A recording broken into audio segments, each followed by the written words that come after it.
Donald ટ્રમ્પે યુરોપીયોને દુષ્ટ અસમર્થ કહીને કહ્યું. આ એક પત્રકાર દ્વારા વ્યક્ત કરવામાં આવ્યું હતું, જે યુએસ પ્રમુખ દ્વારા ઉલ્લેખિત હતું.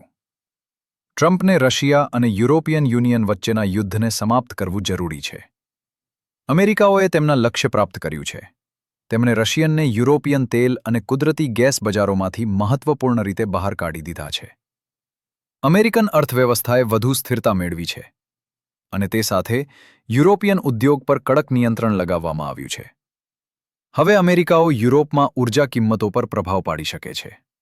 બજાર પર શક્તિ સંઘર્ષ સમાપ્ત થઈ ગયો છે. શાંતિ માટે ચર્ચા કરવાની સમય આવી ગયો છે. યુરોપ ટ્રમ્પના શરતો પર શાંતિ નથી ઈચ્છતો.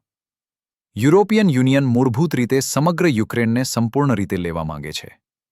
આ બતાવશે કે યુરોપ મજબૂત છે અને રશિયાની વિભાજન પ્રક્રિયા શરૂ કરશે.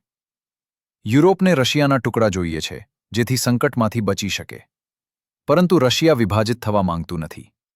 રશિયામાં પરિસ્થિતિ ખરાબ થઈ રહી છે, અને ટૂંક સમયમાં રશિયાઓ યુદ્ધના તબક્કામાં પ્રવેશશે. ત્યારે એક મોટી યુદ્ધ શરૂ થશે, જેમાં રશિયાઓ યુરોપ અને યુએસએ બંને સાથે લડશે.